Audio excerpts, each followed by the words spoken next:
Sunday last week. Are you guys ready? Wow, like three of you. Okay, for the three that are ready, we'll get there eventually. Listen, we were so close to 500 people. We hit 460 people on Easter Sunday, which was so amazing. So amazing that the next big event we do, I don't think we should go for 500. I think we need to make it even bigger than that. Because to me, looking at 500, I'm like, well, only 40 more to get that. No, we need to think even bigger than that. Anybody with me on that? And so, but I and we saw 20 people say yes to Jesus last Sunday, which is awesome. Angels are celebrating in heaven because people said yes to Him. But I want to tell you guys something that is specific to this service at 10 a.m. Are you guys ready? Yeah. All right. So you guys, many of you know that last year we moved facilities. We came into here. Our church, you guys were incredibly generous. I just got done telling some people that are part of our pastor's breakfast after the first service that you guys gave $80,000 for us to remodel this place and do it. And we relaunched the church on September 23rd of last year, and it was a great day. But I want to tell you something that's important to know, that last week on Easter Sunday at 10 a.m., we had more people in this service at 10 a.m. than we did on the premiere that we had in September. Yep. You guys rocked it. You rocked it. We had this place packed out with people. It was an amazing day, and I'm looking forward to this place continuing to be packed out. And I know I've been tired because the last month this place has been filling up at 10 a.m. and I'm going, okay, man, I don't know when or how, but we're going to have to start thinking through another service for English because this thing is just growing and good things are happening. And how many are continuing to believe that God has a great future for us? Man, so good, so good. I preached on the bottom in the first service and I'm up here. I don't know why. I guess I'm too lazy to jump down or something. But, man, I want you guys to know as well, I just mentioned this, we're doing it after every service today, what we call the pastor's breakfast or pastor's brunch. And it's just a moment to be able to spend a few moments with you. If you are new or newer to our church, whether you're new today or newer in the last month or whatnot, and if you just would like to say a few words to me or to actually listen to me, as long as you're not like at the end of this message like, oh, I got to listen to him more, you know. But I won't talk long, about 5 minutes. And we talked just a bit about the church, what we're about how you can really kind of find your purpose and know what God is calling you to, and how you can get connected inside of this church as well. So it's just a great opportunity to get some information. It is high opportunity. Everybody say high opportunity. And it is, hear me on this and repeat it, say low pressure. Yeah, so our pastor's brunch is high opportunity for you to get connected into the church, but it is low pressure. We don't do it for you to feel pressured to have to do anything whatsoever. It's just to give you the opportunity to get to know what we're about, and then you can take your own steps from there. So that will be today. Everybody say today. Today. And that's right after this service. Once we're done, that'll be starting like 5 minutes after, whatever. So, and it's not really hard to find because our facility is not like, 30,000 square feet. It's just right around the corner. Right here, right off of the lobby. And that is it. And I am excited. I know we announced this already, but the youth event coming up this Saturday. At what time is it happening? Anybody know? 6 o'clock p.m. It's going to be awesome. Movie night. And I see free food and free drinks. So I'm thinking as a parent that I'll bring my kids, and maybe if they let me stay, maybe I will. Because I like the free food and free drinks part of that. But anyways, if you got young people, know young people. If you are a young person, come on this Saturday. We're going to have a great time. And that is it for my announcements. Let's jump into our series that is going for 2 weeks. Everybody say black and white. Black and white. This series is about dreams. So I got a question for you guys. Who here has dreams? All right, a few of you. That's good. We know scientifically that everybody dreams every single night. Now, we dream tons of dreams, but we don't necessarily know what they are. But we're not talking about the dreams you have at night. We all have dreams in our lives and dreams for our lives. Some of you ladies are dreaming about the guy you're going to marry someday. and you're comparing your current boyfriend to the dream you have and going, we'll see, do they match up, you know? And some of you guys are dreaming as well for the lady you're going to marry someday. And some of us have dreams for the careers we want to have, for what we want to do. Some of us have dreams for the number of kids we want to have, the amount of money you want to make a year. Who is in the I want to make millions a year? Anybody have that dream? Not everybody does, but a few of you do. Yeah, it's great. And we all have different types of dreams in different types of ways. Some of you dream about just, as long as I wake up tomorrow, I'm good. That's a good dream to have, But we all have these different dreams. And the concept in this series is, and this is so important, is that between the dream and the dream becoming reality, we live in this middle space. Everybody say middle space. And you have this dream, and you get this dream, or you get these dreams, but how many have noticed that you don't get the dream, and then the next day it becomes a reality? That there's this middle space that happens between the dream and the accomplishment of the dream. Now today I just got to tell you, I got a long message that I have to make short. So, you guys got to help me do that. Are you ready? Yeah. All right. And I don't know how you're going to help me, but just help me. So, but we got a dream, and we got the completion of that dream, but we live a long time in this middle space between the black and the white, the dream and the completion of it. And when we're in this middle space, man, sometimes we get hopeless, and sometimes we get frustrated. And sometimes we're like, what in the world is going on? And sometimes we start asking, God, where are you? And what is happening with me? And why has that dream not happened? And then sometimes we begin to doubt. Who's ever doubted the dream that you have, right? And we start to go, maybe that wasn't God. Maybe I ate something that I don't know. And we start to doubt the dream. And so today and next week, we want to talk about this middle space. I don't want to so much talk about the dream, or how the dream gets accomplished. But I want to talk about living in this middle space while you're waiting for the dream. How many are waiting for the dream? Yeah, whatever that dream is, right? The Lakers are waiting, and the Dodgers are waiting. And the last 2 years they were waiting, and it still didn't happen. But Lord God, help them this year. They're in first place right now. We'll see what happens. But we're waiting for the dream. By the way, Dodgers fans, and I got to say this with Frank sitting in the back, if you don't listen to the rest of my preaching, that's okay, but listen to this. This is your proof that I actually do pay attention a little bit to sports. That the Dodgers just broke a record for the most consistent home games with home runs. Anybody know that? Dude, I prove to you my superiority in knowledge of statistics for sports. All right. Anyways, so we are living in this middle space right now. The Dodgers are living in it. I am living in it. You're living in it. You want to know something? Let me make this personal. Our church, when we planted the church, I had a dream from day number one. And my dream is that this would be a church with multiple locations reaching out all across our city. I had that dream. I didn't talk about it much in the beginning. I started talking about it a little later. But I had that dream. How crazy is it to know that when we began this year, we started having one location. Now there are two in Mexico that are getting their start, that are watching our services live, and we're going to turn those into campuses for our church. How amazing is that? That God even goes beyond the dream, right? And don't worry, because it'll happen in LA as well. I got some plans in the works. We'll be talking about that later, not today.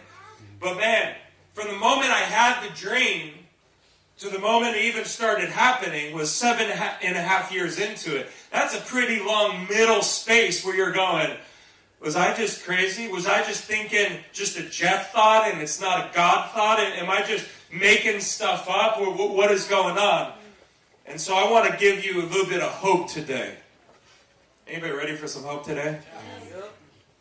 And to talk through this. So what I want to do first in this message is I'm going to talk through the life of Joseph.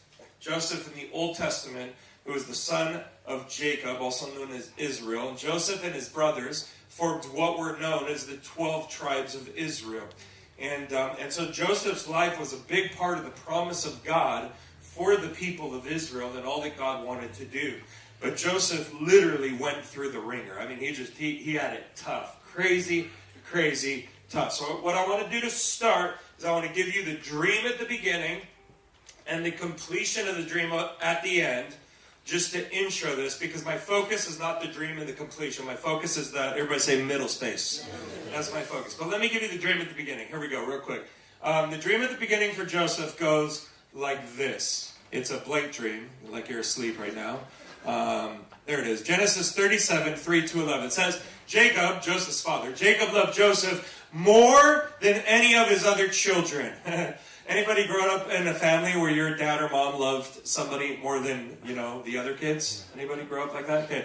Who was the favorite of your parents? Anybody the favorite? Some of you are like, I was a favorite. I was a single child, so of course, But okay, who was definitely not the favorite, and you're still bitter about it, and you say, God, I need you to heal me, right? Some of you raise your hand. No, I'm not bitter. Not bitter. Put their hand up. Jacob loved Joseph more than any of his other children because Joseph had been born to him in his old age. So one day, Jacob had a special gift made for Joseph, a beautiful robe. Goes on to say, but his brothers hated Joseph because their father loved him more than the rest of them. They couldn't say a kind word to him. So his dad spoke kind words to him, and his brothers were like, we need to even this out, so we're going to treat you bad, right? And so one night, Joseph had a dream. And when he told his brothers about it, they hated him more than ever. Listen to this dream, he said.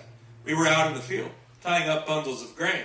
Suddenly, my bundle stood up, and your bundles all gathered around and bowed low. Notice he didn't just say they bowed low before mine. He's like, read it, brothers. All of you are going to bow before me. That is not what you do with a bunch of brothers who already hate you. So what we know about Joseph is while he had a dream that was from God, he was also a prideful young man. A man who believed that he was better than his own brothers. And no wonder God had to have a long timeline between the dream and the completion of the dream, because if the dream was completed the next day, what do you think Joseph would have done with his brothers? He probably would have been like, kill them all, right? God needed to take him through a process, this middle space, to prepare him for the dream. It goes on to say, his brothers responded, so you think you'll be our king, do you? He's like, yeah. Do you actually think you will reign over us? And what did Joseph think in that moment? Absolutely. And they hated him all the more because of his dreams and the way, everybody say the way he talked about them, right? It wasn't just that he had the dream. It was that he talked about it and the way he talked about it. Goes on to say, and I love this part, soon Joseph had another dream. And again he told his brothers about it. Listen, I have had another dream. And his brothers were like, not again. He said, this time the sun, moon, and the 11 stars bowed low before me. Notice that in this dream, two things were added on, right? The sun and the moon are two more things beyond the original thing. And so it goes on to say in verse 10, this time he told the dream to his father, right? Because why? There was the sun and the moon. That was like dad and mom in his dream. To his father as well as to his brothers. But his father scolded him and said these words, what kind of dream is that? Can you repeat that phrase with me, everybody together? What kind of dream is that? I got a question for you. How many of you have had a dream and when you told it to somebody, that was their answer to you? What kind of dream is that? What? That's not a God thing. You're crazy. You're out of your mind. Well, what kind of dream is that? I mean, no. You need to get that out of your head. Anybody ever heard that? Because you just need to stop thinking about it. Don't worry, but that's not what your life is about. And that's what was told to Joseph. Your dream is just, man, a bunch of whole craziness that you came up with. That's just all you. Now, Joseph was prideful about the dream, but that doesn't mean that the dream wasn't from God. The dream was from God. Look at somebody close to you and tell them it's from God. And he goes, will your mother and I and your brothers actually come and bow to the ground before you? Great question. Well, Joseph goes through his whole middle space, which I'll talk about in a minute. But then he gets to the end. And the end looks like this. It's found in Genesis chapter... keep going on if we could. Genesis chapter 41 says, Pharaoh said to Joseph, I hereby put you in charge of the entire land of Egypt. So Joseph becomes the number 2. Everybody say number 2. Becomes the number 2 after Pharaoh. Goes on to say, after this, he becomes in charge of the entire land of Egypt. If we could change those a little quicker, that'd be great. Since Joseph was governor of all Egypt and in charge of selling grain to all the people, it was to him that his brothers came, because there was a famine, not enough food, so everybody's showing up. So his own brothers show up to him. And when they arrived, watch what it says. What did they do when they arrived? They bowed before him. But his dream said that they would bow how? So watch this. When they arrived, here's your proof. They bowed before him with their faces to the ground. I mean, that was an eat dirt position. How many know that the dream that Joseph had was completely accomplished in that moment? At least the first part of it, right? My friends, God will make his dreams for your life come true. They're going to happen. No matter what happens in your process, your middle space, how long it is, what you face, it is going to happen. So look at somebody, just tell them it's going to happen. Now notice this, the dream wasn't for Joseph. It wasn't about Joseph. It was about what God wanted to do. So in that moment, I imagine Joseph remembered the dream in that moment when his brothers showed up and bowed down low before him. Joseph thought, oh yeah, I remember I had this dream. But at this moment, the dream wasn't about, oh my gosh, look how amazing I am. It was just a confirmation, everybody say confirmation, that the place where he was exactly where God wanted him to be. And that's why God gives us dreams, is because when we get there, we'll look back and go, oh, yeah, so this is where God wants me to. Yeah. He showed that to me 20 years ago. And look where I am right now. All right. This is definitely God. And it's a confirmation of what he's done in your life. So they bowed before him with their faces to the ground. And then a little later we go on. And it says Joseph prepared his chariot, traveled to Goshen to meet his father Jacob. When Joseph arrived, he embraced his father and wept, holding him for a long time. Finally, Jacob said to Joseph, now I'm ready to die. Since I have seen your face again, though you are still alive. Goes on to say, verse 31, and Joseph said to his brothers and to his father's entire family. Everybody say entire family. That'll be important later. I'll go to Pharaoh and tell him my brothers and my father's entire family have come to me from the land of Canaan. And so he dreamt something. Years later, God accomplishes it in his life. We got that part good? Solid? Now let me jump into what my message is really about. Because my message is about the middle space. Say it again, middle space. This middle space, this kind of gray space between the black and the white, the space where you're going, nothing is going on. Let me tell you, something is going on in that space. You may not feel it, you may not see it, but something huge is happening in this space. So let me tell you about Joseph's middle space between the dream and the accomplishment of the dream. And I'm going to kind of zap through these real quick, but it's a crazy middle space that he had to go through. And watch this. We're going to jump through it, and we're going to put passages on the screen. And we're going to put a certain word. So I want you to see this middle space. Do we have that ready to go? There we go. Genesis 37:28. If you're taking notes, you'll see this. Joseph was, what's the word right there? He was what? Okay, I don't know about you, but I have never been sold in my life. Nobody has sold me as like a slave or something like that. Anybody here been sold? Joseph was sold. And you know what being sold tells you? Being sold tells you that there is a limited amount of value on your life because you are worth a certain amount of money. Am I making sense to anybody? Now, you and I know that according to God, you and I are infinitely priceless. Are there any priceless people in this room? But can you imagine the message that is sent to you when you are sold? You're worth about $110.50. That's the value of your life. Can you imagine that? Now you just got this dream that your own brothers and parents are going to bow before you, and then a little while later, you're worth about $110. I mean, complete contradiction between the dream and his life. He was sold. But not only that, the next screen says this, Genesis 37:36. He was what? Yeah, he didn't get sold just once. He got sold 2 times. I mean, he's like, Well, if you count both amounts that I was sold for, the first time was 110, the second time was 52, so I think I'm worth about 162, a little bit more, that he was sold again. And then after he was sold again, he was working with Potiphar. Comes this next part right here, Genesis 39:13-18, where he was falsely accused of something that he did not do. Now, who in this room has ever been falsely accused before? I have been falsely accused.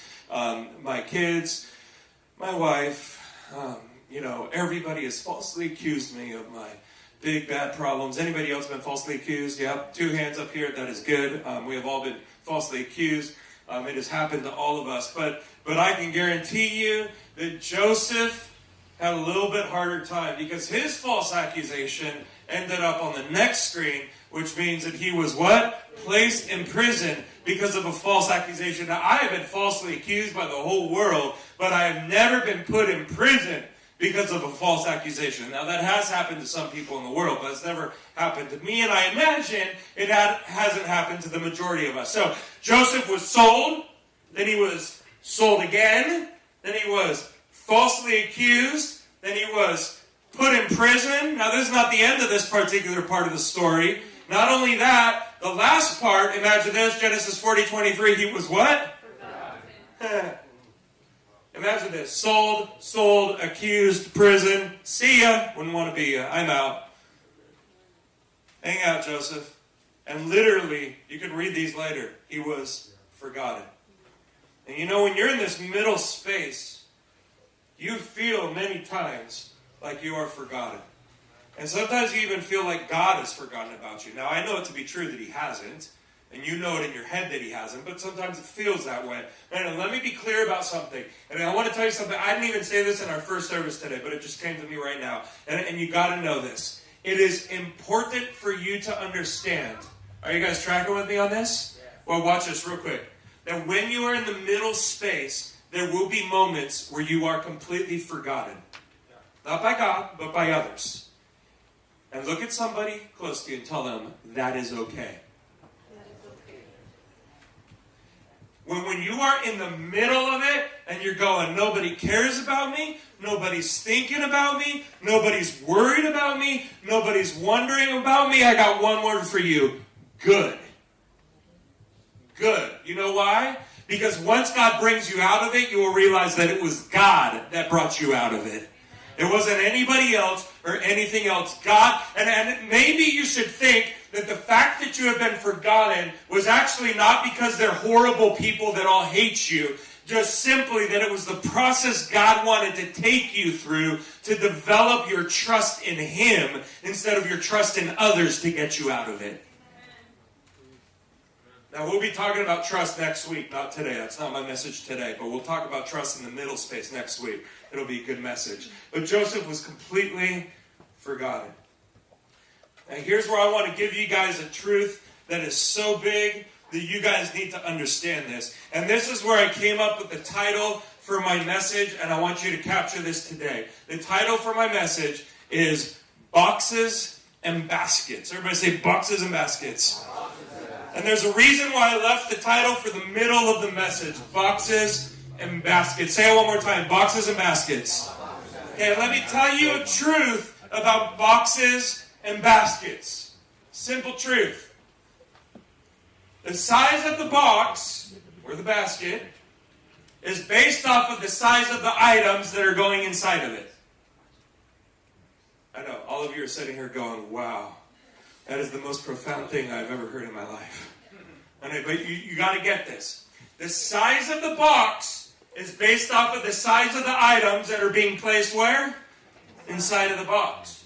How many have moved from house, apartment, anything like that? And you've had to put a bunch of stuff in boxes. And you had to figure out the different sizes of the boxes based off of the items that were going inside of those boxes. And you realize that you probably needed to have smaller boxes for all the books, because if you had a big box with all the books, you wouldn't even be able to lift it. Anybody realize that? And you got to figure out what is the proper size for the items that are going inside the box, because the size of the box or the basket is dependent on the size of the items that are going in it.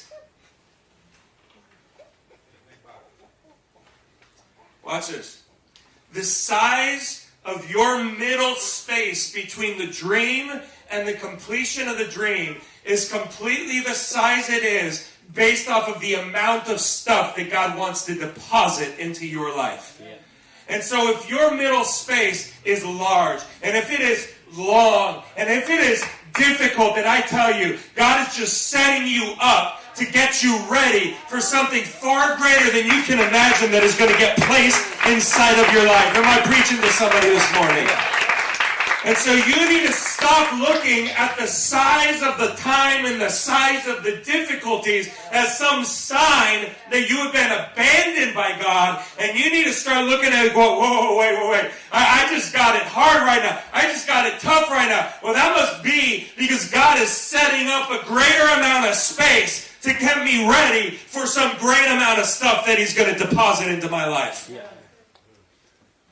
You got to think about it different than how you're thinking about it now. And this process in Joseph's life, man, this process of being sold and then sold again and then falsely accused and then put in prison and completely forgotten, was God just increasing the space in Joseph's life so he would be able to handle what God was going to deposit inside of his life. Because if what God does is gives you something bigger than what you can handle, it will destroy your life. And God doesn't want to destroy anybody's life. That's why you can't just get the dream and have the completion of the dream the next day. Because you're not ready for the dream to be completed. You're ready to know the dream, but you're not ready to get the dream yet. And so God has to form this middle space. God had to take the pride out of Joseph's life. He had to remove the pride from him to create better space for what God wanted to do. And in fact, it's really interesting because when his brothers finally showed up, I'm not putting those verses on the screen, but when his brothers finally showed up, Joseph actually played some games with them. And the games he played with them that they didn't realize what he was doing wasn't because he was seeking vengeance or angry or bitter or anything. It was because ultimately he wanted them to get the whole family over to Egypt. So he was trying to figure out what to do to get them all over there. But the crazy thing is, when he started the first game, the brothers walk away and they think, oh, I can only imagine this. Well, watch this. They walk away and they go, oh crap, we are in trouble with what... Oh, no. We have a problem. They found extra gold or extra silver in their knapsack. And they went, wait, we paid for the food. How do we have all this money now? And Joseph had made sure that they had all that money again. Why? Because Joseph was guaranteeing that they would do what? That they would come back again, right? He wanted them back again. But see, they didn't know that. So they're standing there going, oh, no. God is repaying us for the evil we did to our brothers so many years ago. See, that's what they thought. But see, that's not what was happening. But could you imagine if Joseph had become the second in command to Pharaoh right after he got sold into slavery, and he was still angry at his brothers? Can you imagine if his brothers would have showed up and he'd be like, I'm number 2 to Pharaoh, your lives are done. So God had to take them through a long enough process to work out the character flaws and to work out the things that Joseph had filled his own space with. And God needed to just start emptying his life of all of that junk so he could create space for the big thing God actually wanted to deposit inside of him. And so that's what the middle space is for you, is God taking you through a process to create larger amounts of space so he can deposit the blessings of the completion of that dream inside of your life. Because all that's going to happen is if you get a small box and a big heavy item, you know what the big heavy item will do to the box? It will break the box. And if you get a big heavy item that God wants to place in your life and you ain't ready for it, what's going to happen is your life will get broken as a result. But God doesn't want you broken in the human sense. Oh, he'll break your own desires, and he'll break your own ways, and he'll break your own attitudes. But he's not breaking your life like trash. No. He's breaking the interior stuff to remove it so that way you can stand strong with what he wants to deposit with you. And so whatever it is that you've been going through in this middle space of your life, I just want to invite you to consider that what God is doing with you is he is just working on increasing the space of your life so he can get ready to deposit all of what he wants to put in there. Who's getting themselves ready for God to deposit something in you? But even while you are in the middle space, even when you are in the middle space, you can still prosper. I hope you guys heard me. Even when you are in the middle space, waiting for the dream. See, this is the problem we think. We think that prosperity is just the dream happening. No. Wrong. You can be in the middle space and experience prosperity. In fact, when Joseph was in the middle space, he got married. And he had kids. I mean, that's prosperity. He was prospering right there. And when he was in the middle space is when he becomes the number 2 of Pharaoh. The dream hadn't been completed yet. But he becomes the, that's a pretty big deal. And so he was in the middle space, but he was still prospering in the middle space on his way to the dream. Now I want you to see this. I got 2 sets of verses. I could have picked 3, but I only did 2. And I want you to see this. I'm going to read 2 different sections to you. But before I read them, I want you to think in your head right now, as we go through them, what are similar between both of them. The first one is from Joseph being in Potiphar's house as a slave. And the second one is Joseph being in prison. You guys ready for this? So this is, that there are 3 promises. Everybody say 3 promises. There's 3 promises that I believe God has for you. Watch this. The Lord was with Joseph. So he succeeded in everything he did. While he's in the middle space, he succeeded in everything he did as he served in the home of his Egyptian master. Potiphar noticed this and realized that the Lord was with Joseph, giving him success in everything he did. So as a result, this pleased Potiphar. So he soon made Joseph his personal attendant. Now that sounds like a gopher, somebody that just goes and gets stuff. No. Watch this. He put him in charge. Everybody say in charge. In charge of his entire household and everything he owned. That's Joseph as a slave in Potiphar's house. Now watch Joseph in jail. Watch this. But the Lord was with Joseph. Wait, that's sounding a lot like... Jump back to the previous verses if you could. No, verse 2, right there. Well, what does verse 2 say right at the beginning? The Lord was what? Okay, now jump back all the way forward to where we were. Verse 21, chapter 39, when he's in jail, it says, but the Lord was what? In the prison, and showed him his faithful love, and the Lord made Joseph a favorite. Wait. Go all the way back to the other one where we were before. Made him favorite. Potiphar noticed this and realized that the Lord was with Joseph, giving him success in everything he did. And the next slide, verse 4 says this. This pleased Potiphar. Okay, go to the next one. It says that Joseph was a favorite with the prison warden. Before long, the warden put Joseph in what?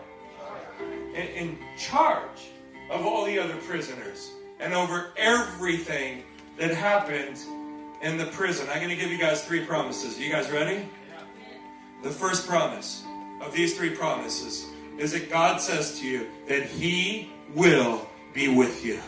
When you are in the middle space, God has not abandoned you. God has not forgotten you. God is with you in the middle space. And Joseph's life was defined by a God that was with him in the slave house, in the jailhouse, whatever house he was in, God was with him in that place. And whatever difficult spot you find yourself in, God is with you in that spot right now today. He's not waiting for you where the dream is. He is with you in the middle space right now.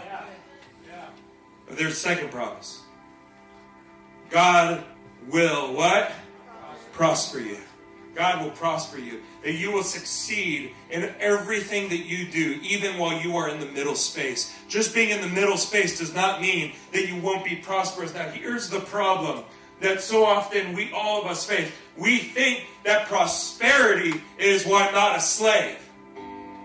Or prosperity is, I'm no longer in jail. No. How about you change the calculus here and you start going, maybe I can be prosperous in whatever location where God has placed me. That prosperity is not God removing me from this. God is doing and giving prosperity no matter what location I find myself in. Am I making sense to anybody? Let me put it in other words. You got to capture this. You got to capture this today. Because some of you are limiting your own life and you're limiting God to only one simple concept of what prosperity looks like. And you are completely ignoring and blind to the prosperity that God is giving you today, right now, in the place where you are. Well, watch this real quick. When Joseph became the number 2, everybody say number 2. What? After Potiphar. When he became the number 2 in Potiphar's house, he was still a slave. A slave had more authority than any employee that Potiphar had in the house. The slave was more prosperous than anybody else that lived in the house. And you're all looking and going, well, I'm still a slave. Joseph going, I'm the number 2. Okay, call me a slave. Call me whatever you want to call me. I am the number 2 in this place. And I don't care how anybody else defines who I am. God put me as the number 2. So call me a slave, give me all the authority, much better position than to not be a slave and be on the bottom of the totem pole. And no, I still want to be a slave. And you've limited yourself by other humans' definitions of who you are. When God is saying, I don't care how anybody else defines you. I will place you and I will put you exactly where I want you to be. Come on, if you're going to applaud for real. Oh, but I'm not done yet. I'm not done yet. That was Potiphar's house. But then he went to jail. And in jail, Joseph becomes the number 2. Okay, you guys will get this. Hopefully by the last one. Joseph was the number what? Yeah, number 2 after the boss in the jail, right? The jail boss, right? Number 2. And as the number 2 in jail, Joseph was in charge of running the entire jail. Not even the security guards of the jail had more authority than what Joseph had inside of the jail. So you can be a prisoner, yet still be prosperous in prison in that place. And don't allow people's definitions of you to ruin where God wants to place you.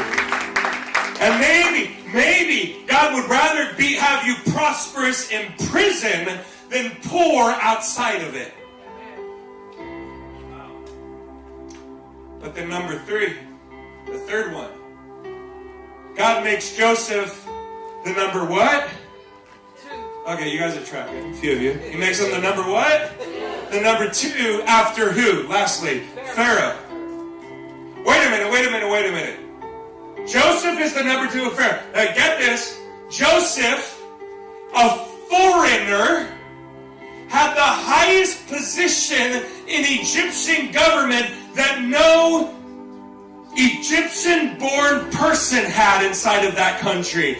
Joseph had a higher position as a foreigner than anybody who even had the blood of the king. Joseph was the number 2. And so even if you're a foreigner, God can still prosper you as the number 2, as the person with all authority. I don't care where it is that you are right now. God can prosper you in the location exactly where He has placed you. Stop looking for God to define prosperity for you as being out of that location, and maybe start asking God, how can you prosper me exactly where I am at? because you're striving so much to get out. And God's saying, you're trying to get out and you're just wasting your energy. You're fighting against the tide. I already got a momentum for you in this location, and you've been living your life so much defining yourself by how everybody else calls you, instead of just stopping and standing up and going, well, this is where I am, and God, what do you want to do with me here? God wants to prosper you. Okay, the third promise is that He will do what? Give you authority. Look at somebody close to you and tell them He'll give you authority. He will give you authority. I got to finish preaching, but He will give you authority. Those are the promises of God for each and every one of you. Now let me make something clear. First of all, two things just to end real quick. Just two kind of thoughts or applications here for each and every one of you in this middle space. That God is the goal.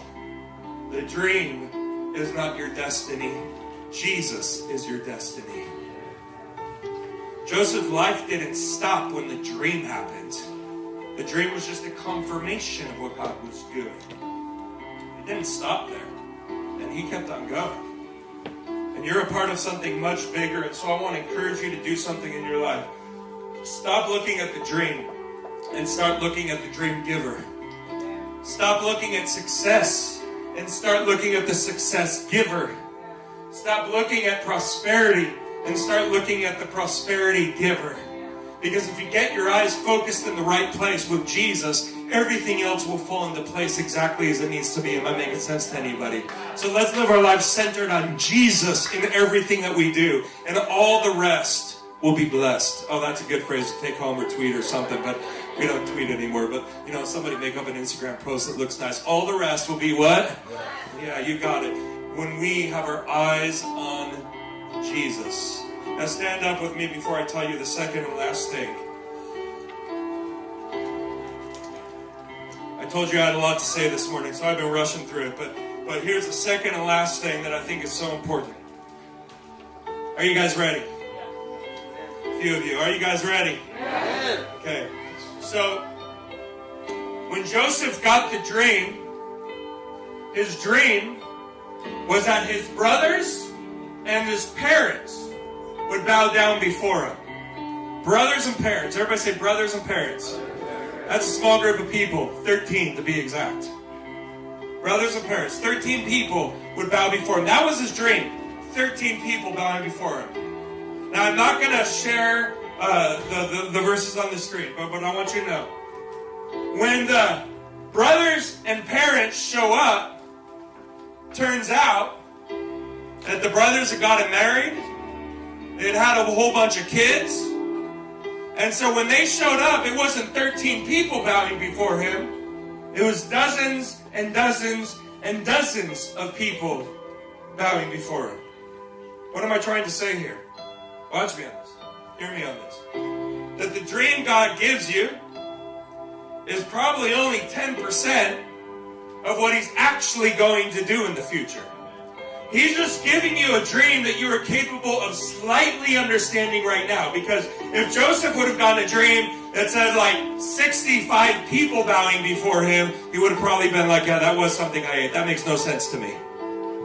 So God gave him a dream that he could at the very least kind of understand a little bit in the moment that it happened. But what God actually did with him was far above and far greater. Man, Joseph could have been some like little warlord in some corner of the planet, and his parents would have bowed down before him. But he was the number 2 of the greatest kingdom on the planet. He didn't know that from his dream. I mean, he knew that he would have authority, but did he know he would have that type of authority? Not at all.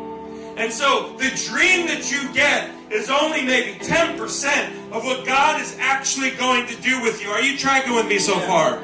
So here's what I want you to understand. You have been going through this middle process, and you're going, wait a minute, this makes no sense. The pain I'm enduring is bigger than the dream that I got. I hope you hear me on this. The time that this middle space is lasting is longer than what my dream requires. Why is it So much more than what I dreamt about. I'll tell you why it's so much more. Because the dream that God is actually giving you is much bigger than the one that you saw on the front end. So when you go through an even bigger middle school, you're going, this makes no sense to me. My dream was small, and God's going, oh, no. It was never your dream. It was my dream for you. And I just showed you a little picture of what it was going to be. And so if you begin wondering why your process is so difficult, and why your process is so long, and why there's so much trials and trouble and tribulation in the process, it's because what I'm giving you is so much more than the dream that you saw. It is much bigger, far bigger than anything that you can imagine. So just get ready, because God is getting ready to bring you something that you have never thought of, that you have never imagined, and it will be proof to you that it wasn't your brain that made it up, because your dream was just a small snippet of everything that God was getting ready to do in your life. How many say thank you, Jesus, this morning?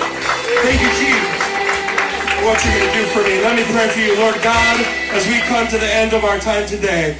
I pray that you would strengthen us and cause us to walk in confidence and trust, knowing that our lives are in your hands. And no matter what space we find ourselves in, no matter where we are or what is going on, we know, Lord Jesus, that you have us in your hands, and we are safe in you and with you. In Jesus' name we pray. Amen and amen and amen. Come on, give that applause to God right now. Let's sing this together. Let's all give them God for singing. The Lord is in this place. The Lord is in this place. The Holy Spirit, welcome to this place. The Lord is in this place. The Lord is in this place. Welcome here. One time for a Savior. The Lord is in this place. The Lord is in this place. The Holy Spirit, awaken for us, Savior. The Lord is in this place. The Lord is in this place.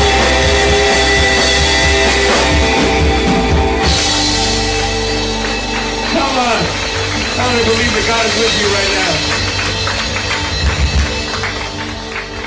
Man, so great spending the morning with all of you. Remember, it's a surprise right after here. And Pastor's Brunch as well. Would love for you to join us if you haven't been to one of those, and speak to you just for a few minutes. We have gone way over. I hope this message was a blessing to you guys this morning. Walk with it, live it, take it, believe it. And if your middle process lasts you 15 years, then get ready, because those 15 years are leading up to something far greater than you can imagine in your life. And again, youth event 6 p.m. on Saturday.